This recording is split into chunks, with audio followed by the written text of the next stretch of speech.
हे hello everyone, कैसे हैं आप सब। आई होप गाइस आप सब बहुत अच्छे होंगे। तो जैसा कि आप सभी जानते हैं, हमारी एक सीरीज चल रही है कॉमर्स विद रेनू। अगर आप यूजीसी नेट, एस्टेट और हरियाणा असिस्टेंट प्रोफेसर की तैयारी कर रहे हैं तो ये सीरीज आप सभी के लिए बहुत बेनिफिशियल होने वाली है।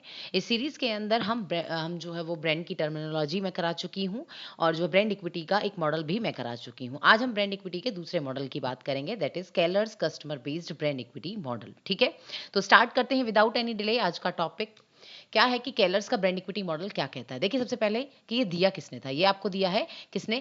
केविन लेन केलर ने। ठीक है, और ये मॉडल कहता क्या है? ये मॉडल ये कहता है कि एक जो ब्रांड होता है ना, वो कैसे धीरे धीरे कस्टमर के माइंड में जो है वो डेवलप करती है। कंपनी जो है वो कैसे धीरे धीरे कस्टमर के माइंड में एक ब्रांड को डेवलप करती है, ये मॉडल हमें ये बताता है। ठीक है, इस मॉडल के अंदर जो ये वाला मीनिंग है ना आपका, ये वाला, इस वाले मीनिंग को मैं आपको लास्ट में बताऊंगी ताकि आपको ये बहुत अच्छे से समझ में आए। पहले हम मॉडल पर चलते हैं कि मॉडल कहता क्या है। देखिए, इस मॉडल में अगर मैं बात करूं तो कितने लेवल हैं आपके? 4 लेवल्स हैं। ठीक है, और कितने ब्लॉक्स हैं? ये पिरामिड की शेप में क्या है? ये ब्लॉक्स हैं। कितने ब्लॉक्स हैं? ये आपके 6 ब्लॉक्स हैं। और कितने लेवल हैं? 4 लेवल हैं। ठीक है, सबसे पहले तो ये समझिए। उसके बाद अब धीरे धीरे करके हम सारे लेवल्स को समझेंगे। अगर आपने मॉडल बहुत अच्छे से समझ लिया तो आप आकर्स के मॉडल में और केलर के मॉडल में, दोनों में आप आसानी से डिफरेंशिएट जो वो कर पाएंगे। सबसे पहले हम बात करते हैं इस मॉडल की, सबसे पहले लोअर लेवल की। ये कौन सा है? ये लोअर लेवल है और ये हाईएस्ट लेवल है। लोअर लेवल में क्या गिवन है आपको? ये गिवन है ब्रांड आइडेंटिटी आपको गिवन है। और यहाँ पर ब्लॉक कौन सा है आपका? ब्लॉक है आपका सेलियंस। देखिए, सबसे पहले ब्रांड आइडेंटिटी का मतलब समझिए। अगर टर्मिनोलॉजी नहीं करी है तो ये मॉडल आपको समझने में थोड़ी मुश्किल हो सकती है। मैं बार बार कह रही हूँ, उस वीडियो को जरूर देखिएगा। ब्रांड आइडेंटिटी का मतलब क्या होता है कि कंपनी अपने ब्रांड को कैसा दिखा रही है। ठीक है, कंपनी आपको एज अ कस्टमर ब्रांड को कैसा दिखा रही है, उसका क्या लोगो है, क्या उसका स्लोगन है, क्या जो है उसकी क्वालिटी है, क्या उसका नाम है ब्रांड का। ठीक है, कैसा उसका कलर है, कैसी उसकी पैकेजिंग है, ये सब क्या है कि उस प्रोडक्ट को वो कैसा दिखा रही है आपको। उसके बाद ब्रांड सेलियंस का मतलब क्या होता है? सेलियंस का मतलब होता है कि कस्टमर के माइंड में कोई भी ब्रांड कितनी जल्दी से और कितनी, एक तो इमीडिएट और कितनी जो है वो आसानी से, इजीली आपके माइंड में कोई भी ब्रांड जो है वो आ जाती है। अब कोई भी ब्रांड आपके माइंड में कैसे आएगी? मैंने नाम लिया सॉफ्ट ड्रिंक, मैंने नाम लिया सॉफ्ट ड्रिंक, आपने बोला कोक और पेप्सी। मैंने नाम लिया डेयरी प्रोडक्ट, आपने बोला अमूल। मैंने नाम लिया सेफ्टी, मैंने बोला सेफ्टी कार, तो आपने बोला सेफ्टी के पर्पज से वोल्वो। ठीक है, मैंने बोला स्मार्टफोन बेस्ट या प्रीमियम क्वालिटी का, आपने बोला आईफोन। ये सब आपके माइंड में एकदम से फटाफट कैसे आ गया?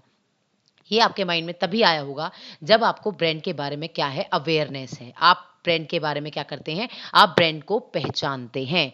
तो यहाँ पर आइडेंटिटी और सेलियंस आपको क्या बता रहे हैं कि हु आर यू, कि ब्रांड कौन है। आपको सबसे पहले ब्रांड के बारे में एज अ कस्टमर आपको ब्रांड को पहचान कराया जाता है। आपको ब्रांड को पहचानना होता है और आपको ब्रांड के बारे में कितना पता है, ये इस बारे में बात करता है। ठीक है, अवेयरनेस के बेस पर ही आप क्या कर पाते हैं? किसी ब्रांड को आइडेंटिफाई कर पाते हैं। कोई भी ब्रांड आपके माइंड में तभी आ पाती है इतनी जल्दी, क्यों? आप उसको रिकॉग्नाइज कर पाते हैं, आप उसको रिमेंबर कर पाते हैं। कब? जब आप उस ब्रांड के बारे में क्या होते हैं? अवेयर होते हैं। तो सबसे पहला क्या है? Awareness, right. देखिए, ये मॉडल भी अकर्स के मॉडल की तरह ही है, लेकिन यहाँ पर सिर्फ और सिर्फ वर्ड चेंज है, बात वही कर रहा है। पहले अकर्स का मॉडल भी पहले ब्रांड अवेयरनेस के बारे में बात करता था और यहाँ पर भी वही बात बोली जा रही है। तो दोनों मॉडल्स के बीच में आपको डिफरेंस करना आना चाहिए। ठीक है, सेकेंड हम बात करते हैं मीनिंग का। मीनिंग का मतलब क्या है? अब आपने ब्रांड को आइडेंटिफाई कर लिया एज ए कस्टमर। ठीक है, यहाँ सिर्फ आपको ब्रांड को पहचानना नहीं है, किसी प्रोडक्ट को पहचानना नहीं है, बल्कि उसके बारे में क्या करना है? मीनिंग और अंडरस्टैंडिंग यहाँ पर आपको डेवलप करनी है। अब वो मीनिंग कैसे डेवलप होगी? दो चीजों के बेस पर। क्या? कि ब्रांड की परफॉर्मेंस कैसी है और ब्रांड जो है वो कैसी है कस्टमर के माइंड में। परफॉर्मेंस का मतलब क्या है? परफॉर्मेंस का मतलब है कि ब्रांड जो है वो कैसी परफॉर्म कर रही है। मैं अगर बात करूं नाइकी के शूज की, तो नाइकी के शूज की परफॉर्मेंस कैसी है? वो मुझे कंफर्टेबल लग सकते हैं। ठीक है, उनकी क्वालिटी कैसी है? हाई है। ठीक है, उसके बाद मैं बात करूं कि वो ड्यूरेबल है, तो ये क्या है? ये सारी उसकी क्या है? परफॉर्मेंस है। किसकी? ब्रांड की। इमेजनरी का मतलब क्या है? कि ब्रांड की इमेज कैसी है मेरे माइंड में। नाइकी को लेकर आप क्या सोच सकते हैं? मैं ये सोच सकती हूँ ना नाइकी को लेकर के कि जो है ये एक स्पोर्ट्स वियर शूज़ हैं। ठीक है, प्रोफेशनल हैं। ठीक है, और ये फिटनेस के लिए भी अच्छे हैं। तो ये सारी चीज़ें क्या हैं? ये सारी चीज़ें हैं कि एज अ कस्टमर नाइक आपके माइंड में किसी ब्रांड की इमेज कैसी है। कंफ्यूज मत होइएगा, क्योंकि बहुत सारे वर्ड जो है वो एक जैसे लग सकते हैं, लेकिन ध्यान से समझिएगा मीनिंग का मतलब क्या है। आपके माइंड में कस्टमर को सॉरी, आपके माइंड में जो ब्रांड है उसको लेकर के क्या परफॉर्मेंस है, ब्रांड आपके माइंड में कैसे परफॉर्म करता है, आपको कैसा लगता है ब्रांड, ब्रांड की परफॉर्मेंस कैसी है, अच्छी है या बुरी है। दूसरा, वो आपके माइंड में कैसी इमेज रखता है, उसके बारे में आप क्या सोचते हैं। तो यहाँ पर दो चीज़ों के बारे में बात की जा रही है, आपकी थिंकिंग के बारे में और आपके थॉट्स के बारे में। ठीक है। उसके बाद हम बात करते हैं ब्रांड रिस्पॉन्स की। अब आपने समझ लिया ब्रांड को, आप अवेयर हो चुके हैं ब्रांड के बारे में, आपने ब्रांड को समझ लिया, अंडरस्टैंड कर लिया। अब आप रिस्पॉन्ड करेंगे कैसे? या तो आप अपनी जजमेंट देंगे, या फिर आप जो है उसके बारे में फीलिंग्स को शेयर करेंगे। मतलब कि आप ये बताएंगे, जजमेंट का मतलब क्या है? जजमेंट का मतलब है कि मैं जो है वो ब्रांड के बारे में क्या सोचती हूँ, मैं ब्रांड के बारे में क्या सोचती हूँ, ये क्या है? जजमेंट। फीलिंग का मतलब क्या है? फीलिंग का मतलब है मैं ब्रांड के बारे में क्या महसूस करती हूँ। ठीक है। इसी के बेस पर तो आप रिस्पॉन्स करेंगे। ठीक है। तो ब्रांड को लेकर के आप क्या फील करते हैं, आपके क्या इमोशंस हैं, आपके क्या ओपिनियन है, ये सब किस में आता है? ये सब आता है ब्रांड रिस्पॉन्स के अंदर। ठीक है। जैसे नाइकी को देखकर आप कॉन्फिडेंट फील कर सकते हैं, आप जो है वो मोटिवेटेड फील कर सकते हैं। ठीक है। आप एक्साइटेड फील कर सकते हैं। तो ये क्या है? आपकी फीलिंग्स हैं। ठीक है। तो यहां पर है रिस्पॉन्स का मतलब कि आप अब रिस्पॉन्स करेंगे। और लास्ट स्टेप क्या है? ये सबसे हाईएस्ट लेवल होता है इस मॉडल का। या फिर मैं बोलूं कि एक कंपनी का मेन मोटिव क्या है, अल्टीमेट गोल होता है रिलेशनशिप बिल्ड करना ब्रांड के साथ। दो चीजों के बीच में रिलेशनशिप बिल्ड करना, कस्टमर और ब्रांड के बीच में, ये अल्टीमेट गोल होता है। और वो किसके थ्रू होता है? रेजोनेंस। रेजोनेंस का मतलब क्या होता है? रेजोनेंस का मतलब होता है कि ब्रांड के साथ आप कितना कनेक्टेड फील करते हैं। अगर मान लीजिए आप अवेयर भी हैं, आपने ब्रांड को समझ भी लिया, ठीक है, आप ब्रांड के बारे में रिस्पॉन्ड भी कर रहे हैं, आप उसके बारे में जजमेंट भी कर रहे हैं। उसके बाद रेजोनेंस का मतलब क्या है? रेजोनेंस का मतलब है कि आप उसके साथ कितना कनेक्टेड फील कर रहे हैं। कनेक्टेड का मतलब क्या है? कि सबसे पहले क्या करता है एक कस्टमर जो है वो कैसे कनेक्टेड फील करता है? जब आप किसी प्रोडक्ट को बार बार खरीदते हैं, मतलब कि आप उसके लिए कितने लॉयल हैं। जब आप किसी प्रोडक्ट को बार बार खरीदते हैं, मैंने नाइकी के शूज़ को बार बार खरीदा, मैं दूसरे लोगों को रेकमेंड भी कर रही हूँ। रेकमेंड करने के बाद मैं क्या करूंगी? मान लीजिए नाइकी ने कोई भी कैंपेन या फिर कोई भी एक्टिविटी चला रखी है, सोशल एक्टिविटी, मैं उसमें भी पार्टिसिपेट कर रही हूँ। तो मैं क्या कर रही हूँ? मैं उस ब्रांड के साथ रेजोनेट कर रही हूँ, और तभी क्या हो पाएगा? मेरा और उस ब्रांड का रिलेशनशिप बिल्ड हो पाएगा। मैं तभी उस ब्रांड को बार बार खरीदूंगी। ये अल्टीमेट गोल होता है इस पूरे मॉडल का। अब इस मॉडल को मैंने स्लाइड्स में भी आपको दे रखा है। ब्रांड आइडेंटिटी क्या है? मैंने बताया आपको। सबसे पहले क्या है कि कस्टमर क्या करता है? कस्टमर अवेयर होता है किसी ब्रांड के बारे में। ठीक है। और वो कैसे होगा अवेयर? जब आप उस चीज को रिकॉग्नाइज करेंगे, आप उस चीज को रिकॉल करते हैं, रिमेंबर करते हैं। ठीक है। और डिफरेंट डिफरेंट सिचुएशंस में आप उस ब्रांड को आइडेंटिफाई कर पाते हैं। वो कैसे कर पाते हैं? ब्रांड आइडेंटिटी के थ्रू। ठीक है। उसके बाद ब्रांड सेलियंस, मैंने आपको बताया कि how easily and strongly brand comes to the customer mind, कि आपके माइंड में कोई चीज कितनी जल्दी आ रही है। वो किस बेसिस पर हो रही है? अवेयरनेस के बेस पर। उसके बाद है ब्रांड मीनिंग, कि कस्टमर जो है वो सबसे पहले क्या करता है? कस्टमर जो ब्रांड के बारे में अवेयर होता है, फिर उसको अंडरस्टैंड करता है, और फिर ये देखता है कि what does this brand offer, ये ब्रांड आपको ऑफर क्या कर रही है, आप उसको समझने की कोशिश करते हैं।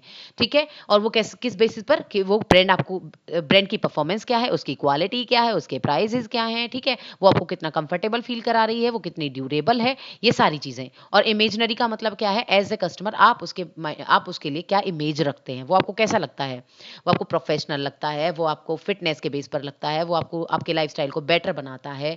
ठीक है। वो आपको स्पोर्ट्स वियर वाले में लगता है। तो ये नाइकी के जो शूज हैं वो आपको कैसे लगते हैं? यहाँ पर ब्रांड इमेज की बात की जा रही है। उसके बाद हम बात करते हैं, आपका थर्ड लेवल क्या था? Brand response. अब आप रिस्पॉन्ड करेंगे कैसे? कि आपने कस्टमर के मीनिंग को सॉरी, आपने ब्रांड के मीनिंग को समझ लिया, आपने उसको अंडरस्टैंड कर लिया। नेक्स्ट क्वेश्चन क्या है? कि आप रिस्पॉन्ड करेंगे किस बेसिस पर? आप अपनी जजमेंट देंगे, आप अपने थॉट्स या जो थिंकिंग आप रखते हैं ब्रांड के बारे में वो, और फिर आप उसके बारे में क्या महसूस करते हैं वो आप बताएंगे।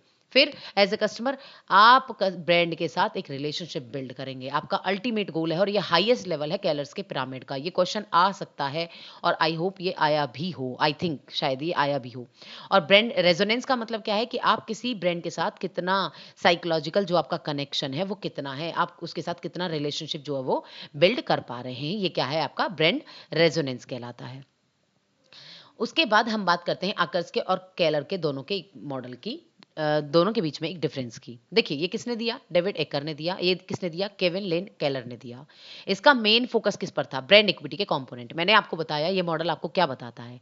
ये आपको ये बताता है कि आप किसी ब्रांड के साथ कैसे, अब सबसे पहले आप उसके बारे में अवेयर होते हैं, फिर उसके साथ आप एसोसिएट होते हैं, उसके साथ जुड़ते हैं, फिर आप उसके लिए लॉयल होते हैं। लॉयल होने के बाद क्या होता है कि आप उसकी क्वालिटी को परसीव करते हैं। सबसे पहले सॉरी थर्ड में आएगा कि आप उसकी क्वालिटी को परसीव करते हैं, देन आप उसके साथ लॉयल होते हैं, और लॉयल होने के बाद क्या है कि लीगली जो है वो प्रोटेक्टेड है अगर आपका ब्रांड, तो आपकी ब्रांड इक्विटी कैसी होती है? ब्रांड इक्विटी स्ट्रांग होती है। तो यहां पर मैं बोलूं कि हाईएस्ट आउटकम क्या निकलता है? स्ट्रांग ब्रांड इक्विटी निकलता है इस मॉडल का। कितने डायमेंशन है? 5। ये मॉडल कहता है कि ये 5 जो डायमेंशन है यही क्या करते हैं? ब्रांड इक्विटी जो है वो बनाते हैं, जिसके लिए कस्टमर एक्स्ट्रा पे करने के लिए तैयार होता है। ये आकर्स का मॉडल कहता है। जबकि केलर का मॉडल क्या कहता है? केलर का मॉडल कहता है कि कस्टमर के माइंड में कंपनी कैसे धीरे धीरे जो है वो एक ब्रांड को बिल्ड करती है। वो एक दिन में ब्रांड जो बिल्डर नहीं होती, बल्कि धीरे धीरे। और वो कैसे होती है? इन 4 लेवल और 6 बिल्डिंग ब्लॉक्स के थ्रू। सबसे पहले आप ब्रांड को क्या करते हैं? आइडेंटिफाई करते हैं। आप सबसे पहले ब्रांड जो है वो उसको पहचानते हैं, फिर उसकी परफॉर्मेंस और इमेजनरी अपने मन में बनाते हैं, फिर उसके लिए जजमेंट और फीलिंग्स अपने मन में बनाते हैं, और लास्ट में आप उसके साथ, जब ये सारी चीजें सही होती हैं, तो उसके सब बाद लास्ट में आप उसके साथ जो है वो कनेक्शन एक बना के रखते हैं, और आप उसके साथ जो है वो कनेक्टेड फील करते हैं। Brand resonance. तो यहां पर अल्टीमेट गोल क्या है? Strong brand equity. और इसका अल्टीमेट गोल क्या है? क्या? Brand resonance, strong relationship between brand और कस्टमर। आई होप ये पूरा का पूरा टॉपिक आपको समझ में आया होगा। Thank you so much guys. अगर ये टॉपिक आपको पसंद आया तो इसको लाइक कीजिएगा, शेयर कीजिएगा और सब्सक्राइब कीजिएगा। और कोई भी आपको दिक्कत हो किसी भी टॉपिक में, तो प्लीज़ उसको आप कमेंट बॉक्स में जो है वो ज़रूर लिखिएगा। Thank you so much.